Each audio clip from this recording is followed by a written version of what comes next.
एक lady doctor Lucknow के एक थाने में जाती हैं और जाने के बाद बड़ी ही सकपका हुई सी थी। असल में वो बातचीत को करना चाहती थी, लेकिन उसके अंदर से हिम्मत नहीं कर पा रही थी कि आखिरकार वो अपना सवाल पूछे तो कैसे पूछे। आखिर उसने एक सन्नी के पास जाती हैं और जाकर बताती है कि मेरा नाम ये है और मैं यहाँ से आई हूँ और किसी साहब से मुझे बात करनी है। तो साहब का नाम आता है तो कहते हैं कि अंदर जाओ और जाकर बात कर लो। अब साहब के पास जाती है और जाने के बाद पूछती है कि सर, मैं आपसे बस एक बात पूछना चाहती हूँ, क्या डिजिटल अरेस्टिंग होती है? तो इतना सुनने के बाद जो साहब रहते हैं अपनी कुर्सी पर बैठे हुए थे और वो लेडी डॉक्टर की तरफ देखते हैं और देखने के बाद कहते हैं कि ऐसा तो कुछ भी नहीं है।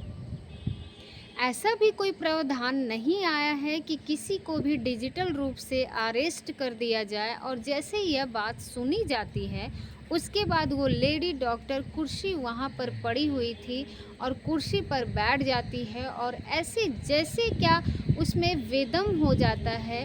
कोई इंसान बोलने की या कुछ समझने की स्थिति में नहीं रहता है।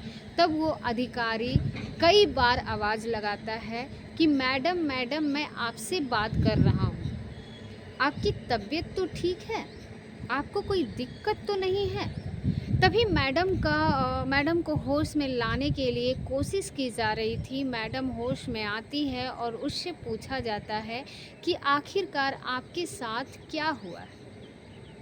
मैडम कहती है कि मैं 2 करोड़ 81 लाख डिजिटल अरेस्टिंग के मामले में अब तक दे चुकी हूँ।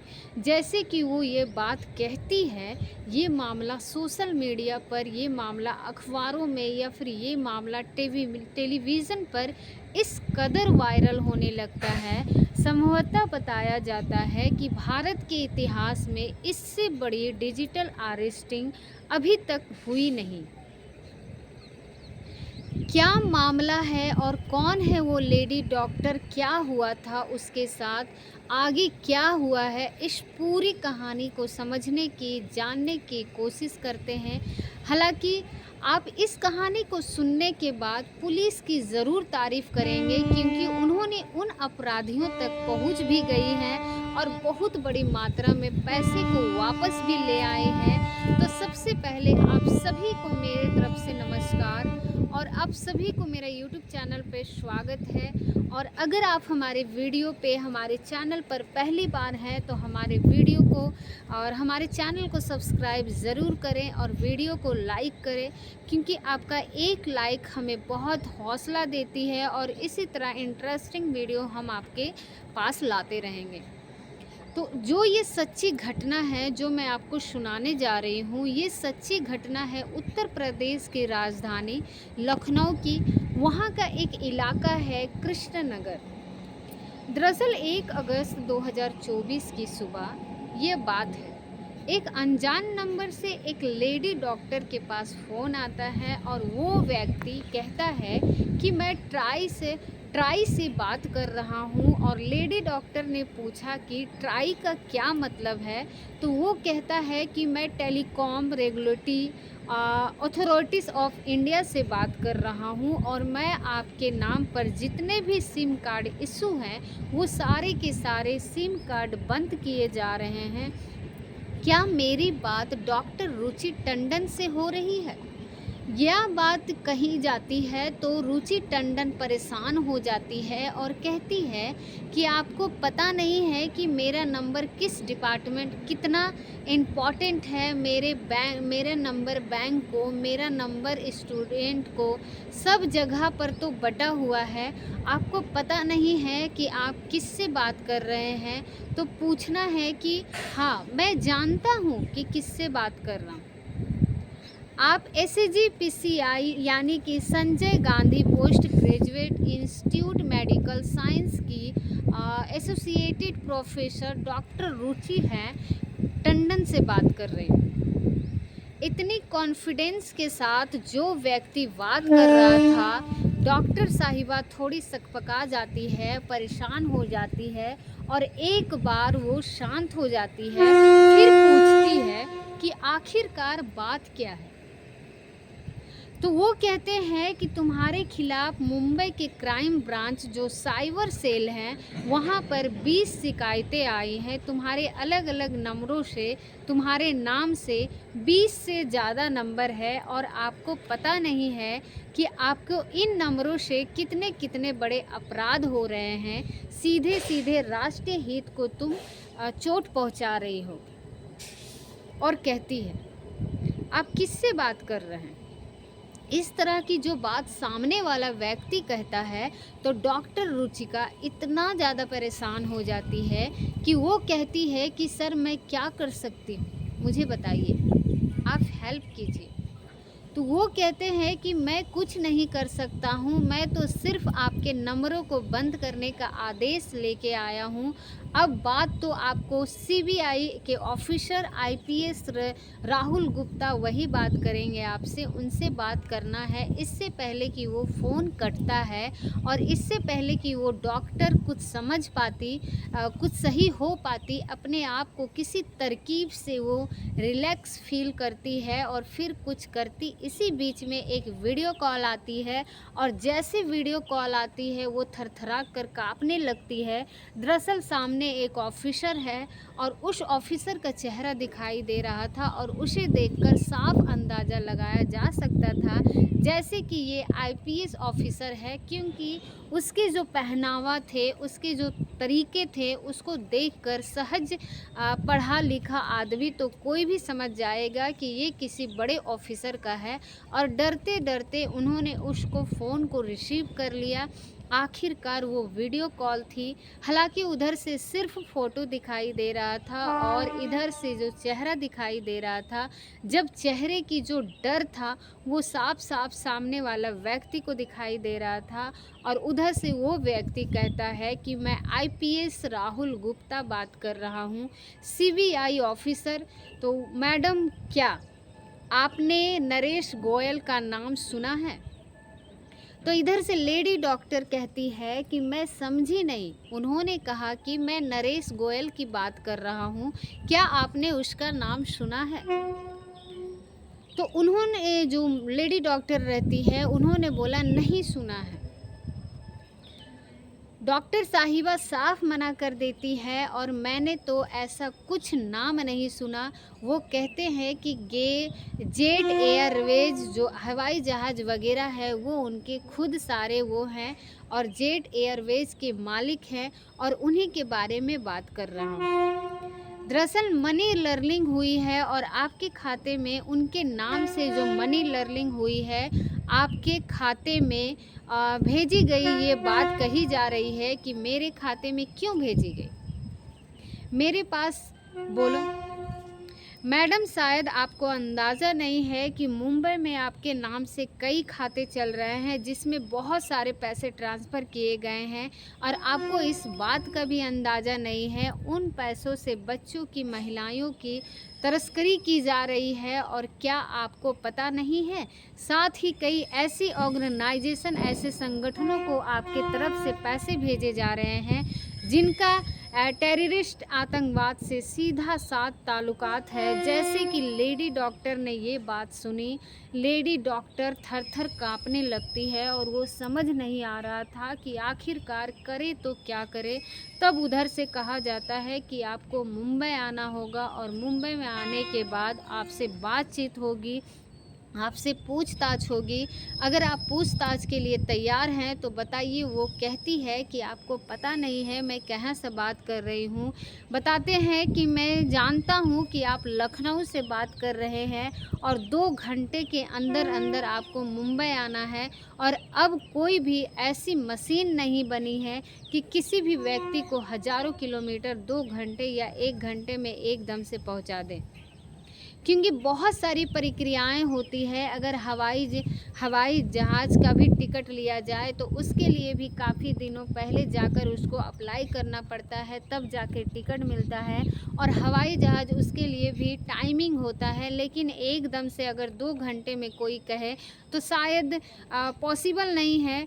लेडी डॉक्टर परेशान हो जाती है। और अब सबसे पहला फ़ोन ट्राइस से था, दूसरा फ़ोन सीबीआई से था, फिर थोड़ी देर के बाद ईडी का फ़ोन आता है। और ईडी का फ़ोन आता है, अब पैसे के लेन-देन की वाली बात थी, तो मैडम साहब मना कर देती है, तो मैं तो मुंबई नहीं आ सकती। वो कहते हैं कि मुंबई नहीं आ सकती तो आपके लिए एक ऑप्शन है, आप ऑनलाइन बात कर सकते हैं, यानी कि आपको ऑनलाइन अरेस्टिंग देनी होगी कि हमें आप दिखाई देते रहेंगे, कहीं ना जाएं, किसी से बात ना करें, आपको किसी से बातचीत करने की कोशिश करें। आप चाहे तो अपना परिवार का कोई भी सदस्य हो, चाहे वो ऑफिसर हो, आप जिससे बात करेंगे उस व्यक्ति को हम गिरफ्तार कर लेंगे और उसको राष्ट्रीय सुरक्षा के मामले में उसको जेल भेजा जाएगा और कम से कम 20 साल की सज़ा हो सकती है, इससे ज़्यादा भी हो सकती है, उम्र कैद भी हो सकती है। और अगर आपने किसी से बातचीत करने की कोशिश की तो लेडी डॉक्टर समझ नहीं पा रही थी कि करे तो क्या करे, और कुछ ही घंटों की प्रक्रिया थी। और ये फ़िलहाल लेडी डॉक्टर को कहा जाता है कि आप अपने कमरे में जाइए और आप अपने घर के किसी भी सदस्य से बात नहीं करेंगे। आप टॉयलेट में भी जाएंगे तो बात करके जाएंगे, आप पानी भी पिएंगे तो बात करके पिएंगे, आप कुछ भी खाएंगे तो हमसे बात बताएंगे। कुछ मिलकर जो लेडी डॉक्टर थी वो तैयार हो जाती है कि मैं आपको डिजिटल अरेस्टिंग देने के लिए तैयार हूँ, यानी कि डिजिटल अरेस्टिंग एक कोई भी व्यक्ति होगा जो ऑनलाइन रहा होगा और वो दिखाई देता रहेगा, सामने वाले की कॉल चलती रहेगी। और इसके लिए जब मैडम तैयार हो जाती है तो सबसे पहले उन्हें आदेश दिया जाता है कि आपको सबसे पहले एक नया मोबाइल ख़रीदना है और नया नंबर लेना है और सब कुछ नया होना चाहिए, उसके बारे में किसी को भी कोई जानकारी नहीं होनी चाहिए। तो इसके लिए भी मैडम तैयार हो जाती है और तैयार होने के बाद साफ साफ कहा जाता है कि तुम्हारे खिलाफ़ हमारे पास कुछ ऐसे सबूत हैं, जो हम कोर्ट में कुछ ऐसे दस्तावेज हैं कि आपकी बातचीत की रिकॉर्डिंग है, सब कुछ। इस तरह से उन्होंने पूरा माहौल बनाया। मैडम ने कुछ बोलना चाहा, जैसे शुरू किया तो सामने वाले व्यक्ति ने इंग्लिश में जब डांट पिलाई तो डॉक्टर साहिबा चुप हो जाती है और करे तो क्या करे। सामने वाला व्यक्ति जो थे अंग्रेजी में बात कर रहे थे तो कभी हिंदी में बड़े अच्छे से बात कर रहे थे, सलीके से बात कर रहे थे। कुछ ही देर के बाद उनके मोबाइल पर व्हाट्सअप हो चुकी थी और आपके पास हम कॉल फॉर्म भेज रहे हैं, उस फॉर्म में जो लिखा हुआ है उसकी डिटेल आपको बोलनी है और जितनी भी डिटेल आपसे मांगी जा रही है वो डिटेल हमें प्रोवाइड करा दीजिएगा। और आप दोषी होंगी तो ही आपके खिलाफ़ कार्रवाई होगी, यदि आप निर्दोष, आप दोषी नहीं हैं तो आपके खिलाफ़ क्या कार्रवाई होगी। और वैसे भी मुझे पूरा भरोसा है कि जिस तरह से व्यक्ति जो अलग अलग रूम में आ रहे थे, बातचीत कर रहे थे, उन्होंने पूरा भरोसा दिलाया कि मैडम जिस तरह से मैं आपको देख रहा हूँ, आप वाकई बहुत जेन्युइन है, बहुत पढ़ी लिखी हैं, इसीलिए आप कभी ऐसी गड़बड़ नहीं कर सकती हैं। तो मुझे पूरा भरोसा है कि आप कुछ भी नहीं बिगाड़ सकते हैं। बस ये डिटेल है, इन डिटेल को उपलब्ध करा दीजिए और उसके बाद जो हो सकता है आपकी राहत आपको बहुत आसान, मतलब मंजिल आसान हो जाएंगी। कुछ इस तरह की बात थी। जो फॉर्म था उसमें उसके नाम, पता, डिटेल कही थी, क्या करते हो, परिवार में कितने सदस्य हैं, कितने बैंक खाते हैं, तमाम छोटी से छोटी जानकारी, जितने भी दोस्त हैं, परिवार थे, किसकी किसकी नौकरी लगी हुई थी, एक-एक जानकारी जो भी उस फॉर्म के अंदर थी, अब सामने वाले व्यक्ति ने हर एक छोटी-छोटी बात, छोटी-छोटी जानकारी इकट्ठी करनी शुरू कर दी और बैंक में खाते हैं, कितने फ़िलहाल जितना तुम इस्तेमाल कर रहे हो हमें मिलान करेंगे, क्योंकि आपके नाम से जो फ़र्ज़ी खाते खोले हुए थे, आपके नाम से जो फ़र्ज़ी सिम कार्ड लिए हुए थे, इस तरह की जो पूरी जानकारी थी, मैडम ने पूरी क्रॉस वेरीफ़ाई करने की बात कही थी। क्रॉस वेरीफ़ाई होगा आपके पास कितने संचालित हैं और कितने टेररिज़्म है या फिर कोई और ऑर्गेनाइज़ेशन है, कोई संगठन है, तो इस तरह से कितने लोगों ने अपने नाम से फ़र्ज़ी तरह से सिम कार्ड निकालते हैं और कितने तरीके से खाते तैयार किए जाते हैं, कुछ इस तरह की बात थी। मैडम तैयार हो जाती है, अब तैयार हो जाती है, उसी बीच में उन्हें जब रात रात जाती है तो उन्हें कहती है कि मुझे नींद आ रही है, तो बोले कि ठीक है, आप सो सकते हैं, लेकिन कमरे से बाहर नहीं जाएँगे। मैडम सो जाती है और पूरे दिन यही प्रक्रिया चल रही थी और बच्चों ने पूछने की भी कोशिश की कि माँ तुम थोड़ी परेशान लग रही है, तो कहती है कि मैं बिल्कुल परेशान नहीं हूँ और मुझे कोई डिस्टर्ब ना करे, मैं अपने कमरे में रहना चाहती हूँ। मुझे इस तरह की बात भी रात हो जाती है और दिन निकलता है और फिर वो लोग कॉल पे आ जाते हैं और बातचीत शुरू हो जाती है। नया नंबर था ही, उसमें एक ऐसा ऐप डाउनलोड कर दिया जाता है जिससे कि हर वक्त वो वीडियो कॉल पर दिखाई देती रहेगी, ताकि किसी से बातचीत तो नहीं कर रही, कुछ भी नहीं कर रही है। इस तरह से अपना सिलसिला अपना शुरू कर देते हैं और अपने बारे में हर छोटी से छोटी जानकारी देनी उसकी शुरू कर दी जाती है। और ये सिलसिला चल ही रहा था कि एक दिन वो 2 दिन यानी कि 1 तारीख को वो फ़ोन आता है, 2 तारीख को बात चल रही थी, अब 3 तारीख यानी कि 3 अगस्त 2024 की जो तारीख आती है, वो मैडम के लिए बहुत भयानक तारीख थी। उन्होंने इस बात की कल्पना नहीं की थी। दरअसल उनसे कहा जाता है कि आपके बैंक जाइए और उनका एक खाता होता है एसबीआई बैंक में, वहाँ आते हैं और उनसे कहते हैं कि आप ऑनलाइन रहिए, वीडियो कॉल होती रहनी चाहिए, कोई भी आपसे बात करेगा उससे ज़्यादा बात नहीं करनी है, ना तो सवाल, क्योंकि आप हमें तुम्हारी एक छोटी सी जानकारी मिलती रहेगी। एसबीआई में उनका खाता होता है, उसमें 2 करोड़ समथिंग की रकम थी और इस तरह करोड़ों की रकम को एक दूसरे खाते में ट्रांसफ़र करने की बात कही जाती है और ये कहा जाता है कि आपके पास जितने भी रुपये हैं, अलग-अलग हिस्से में, चाहे वो आपके खाते में पड़े हैं, चाहे आपकी एक एफडी हो या फिर अन्य कोई राष्ट्रीय बचत योजना में, कोई भी आपके पास जितना पैसा है, आपके पास चाहे ज्वेलरी है, कुछ भी है, सब के सब को आपको एक जगह इकट्ठा करना है और जितने भी खाते हम दे रहे हैं, वो सारे पैसे इन खातों में ट्रांसफ़र हो जाने चाहिए। 3 अगस्त 2024 को एसबीआई के खाते में 1 करोड़ की रकम जब भेजी जा रही थी, तो सामने बैंक मैनेजर कह रहा था कि मैडम आज तुम थोड़ी परेशान लग रही हो, क्या बात है? क्या दिक्कत है? क्या मैं आपकी कुछ मदद कर सकता हूँ? तो वो कहते हैं कि नहीं, नहीं सर, कोई भी दिक्कत नहीं है, ऐसी कोई परेशानी नहीं है और 1 करोड़ की जो रकम है बताए गए खाते में ट्रांसफ़र कर दी जा रही है। उसके बाद फिर 4 तारीख आती है और वही सिलसिला था, लगातार वो ऑनलाइन भी दिखाई दे रही थी और क्या खा रही थी, क्या पी रही थी, कहाँ जा रही थी, किससे बात कर रही थी, किससे बात करनी है, ये सब कुछ वहाँ से आदेश दिया गया था। 5 तारीख आती है यानी कि 5 अगस्त आती है, तो 5 अगस्त को उसकी इंडियन बैंक के अंदर जो खाता था, उस खाते से 50 लाख की रकम किसी दूसरे खाते में ट्रांसफ़र करवा दी जाती है और इसी दिन यानी कि 5 अगस्त को ही पीएनबी के खाते में 12 लाख, एक बार 4 लाख और एक बार कुछ लाख रुपए, इस तरह से 5 लाख 5 अगस्त को 2, 3, 4 में 50 लाख, 12 लाख, 40 लाख, 15 लाख ये ट्रांसफ़र कर दिए जाते हैं। और उसके बाद फिर अगला दिन निकलता है तो उन्हें याद दिलाया जाता है कि देखो, याद रखो,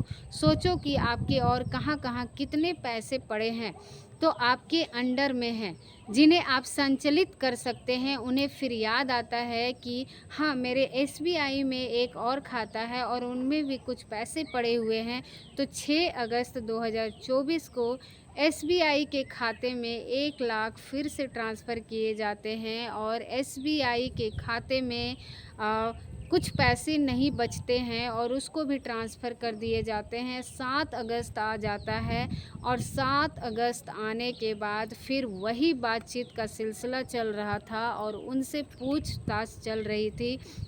उनको लगातार सीबीआई की तरफ से, ईडी की तरफ से, ट्राई की तरफ से, जितनी भी संस्थाएं थी, उनकी तरफ से लेटर दिए जा रहे थे कि बाकायदा मोहर लगी हुई थी। उन्हें देखकर कोई भी ये समझ ही नहीं सकता था कि वो डुप्लिकेट हो सकते हैं और उनको देखकर कोई भी समझ ही जाएगा कि ये ओरिजिनल है।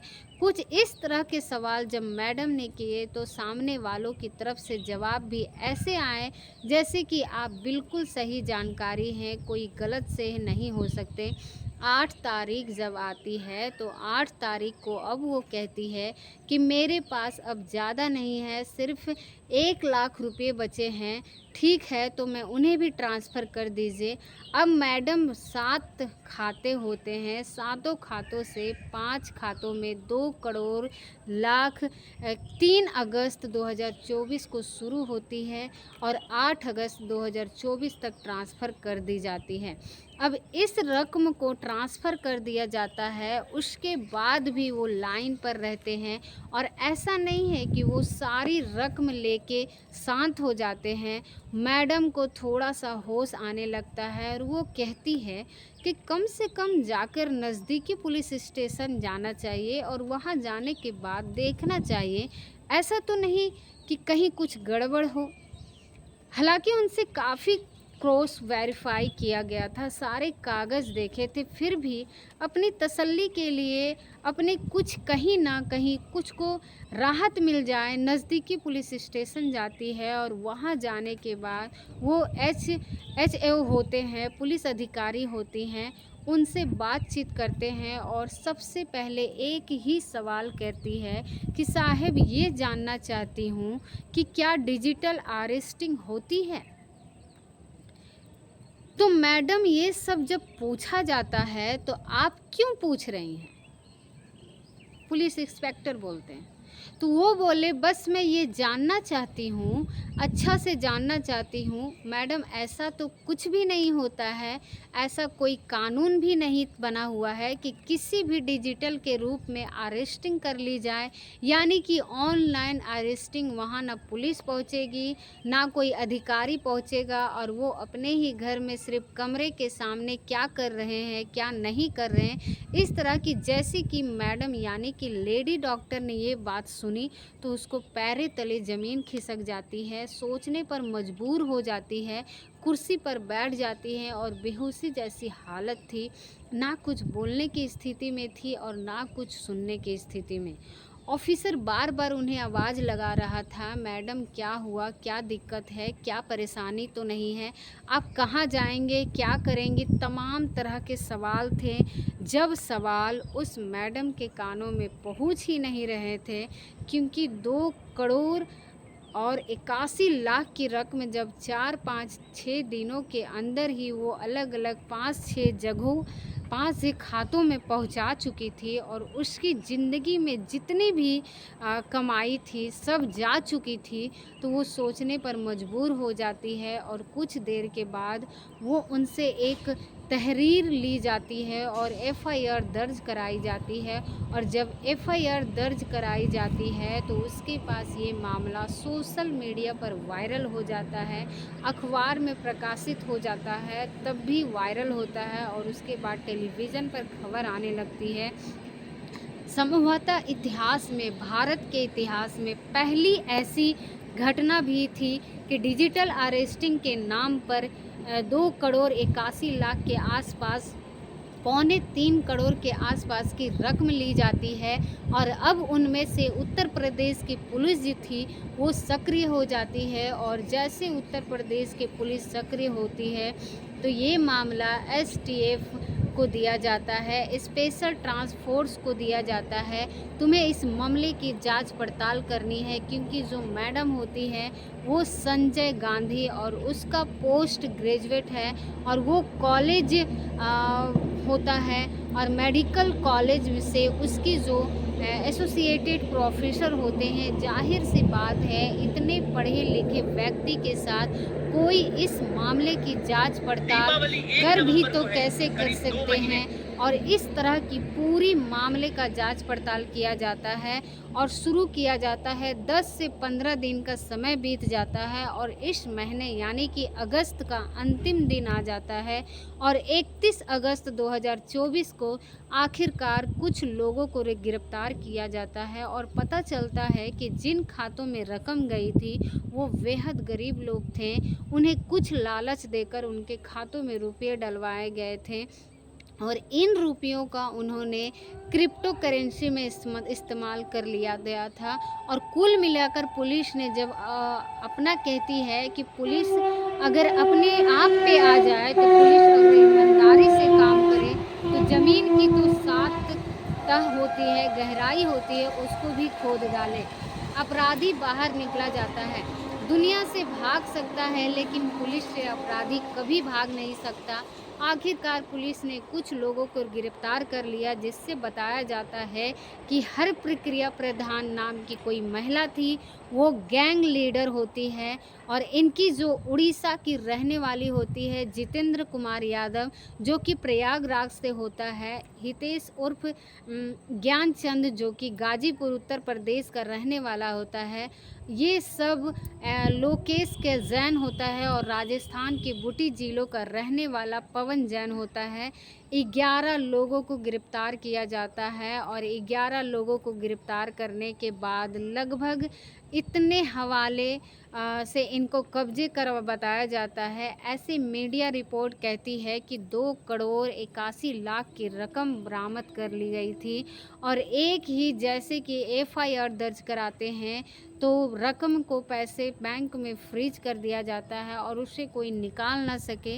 इसीलिए जो पैसे थे लगभग उन तक का करीब से करीब पहुंच जाते हैं, लेकिन पूरे पैसे अभी मिल नहीं पाए हैं। पुलिस इस मामले की जांच पड़ताल कर रही है और जब मैंने ये जानने की कोशिश की कि आखिरकार पिछले महीनों की अगर हम बात करें तो पिछले महीने में कितनी ठगी हुई है, तो एक अखबार जो कि दैनिक भास्कर है उसकी एक रिपोर्ट प्रकाशित होती है। उससे बताया जाता है कि 4 महीनों में यानी कि पिछले 4 महीने, अभी सितंबर चल रहा है और उसके पीछे आप वापस बात करेंगे तो 400 करोड़ की इसी तरह से डिजिटल ठगी हुई है।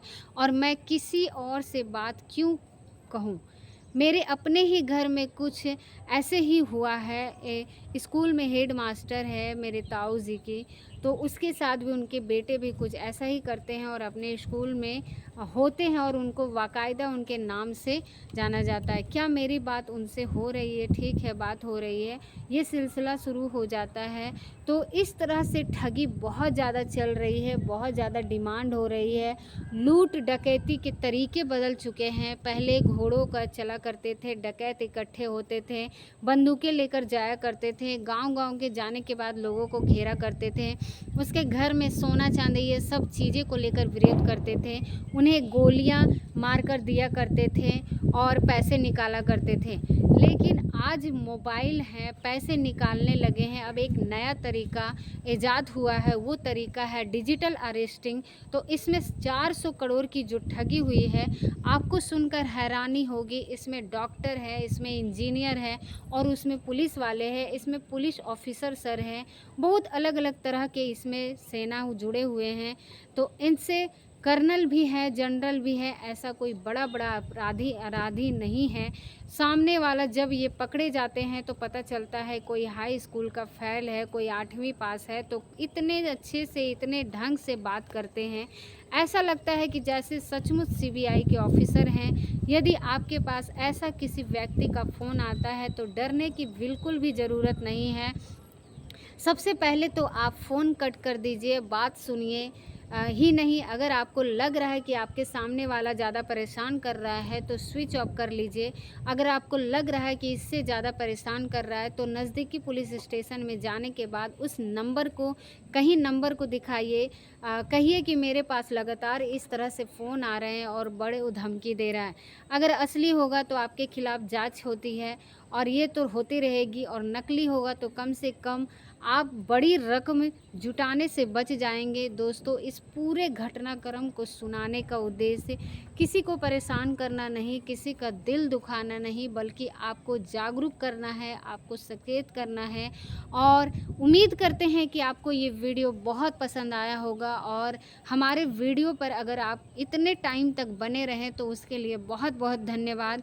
और आज की जो कहानी है वो बहुत ज़्यादा ही ज्ञानपूर्वक कहानी है। तो ये लोग, अगर आपको अच्छा लगे तो आप वीडियो को लाइक करें और ये वीडियो को बहुत लोगों तक शेयर करें, क्योंकि आजकल बहुत ज़्यादा ठगी हो रहे हैं। कहीं हम ठग रहे हैं या आप ठग रहे हैं या फिर कोई दूसरा कोई ठग रहा है, तो ऐसा कहीं नहीं होना चाहिए। इसीलिए इस वीडियो को आप ज़्यादा से ज़्यादा शेयर करें, और ताकि कोई भी इस तरह से परेशान ना हो।